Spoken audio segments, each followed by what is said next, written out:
Hard hitting করাটা আমার জন্য একটু টাফ। তো আমি চেষ্টা করছি ওদের সাথে কথা হয়েছে আমার আমার কীভাবে আরও এখান থেকে আরেকটু বেটার হিটিং করতে পারি এটা নিয়ে জাস্ট কাজ হচ্ছে। বাট ওর সাথে ও মানে বেশি আমার নড়াচড়া করছে না আমাকে। জাস্ট এখান থেকে কীভাবে বেটার শেপ নিয়ে কীভাবে বেটার ব্যালেন্স নিয়ে আমি আরও ভালো করতে পারি, জাস্ট এই জিনিসটা নিয়ে কাজ করছি ওর সাথে।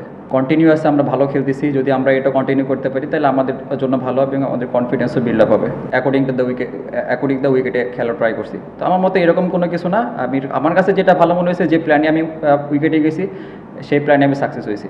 আমার কাছে মনে হয় আলহামদুলিল্লাহ অনেক ভালো হয়েছে, কারণ এই সিরিজ শুরুর আগে আমরা লম্বা একটা সময় পাইছিলাম, সেখানে ফিটনেস থেকে শুরু করে আমরা এই সিরিজ আগেও আমরা অনেক দিন সিলেটে প্র্যাকটিস করছি। সিলেটের উইকেটে আমরা জানি সবাই কেমন, অনেক ভালো উইকেটে আমরা প্র্যাকটিস করতে পারছি।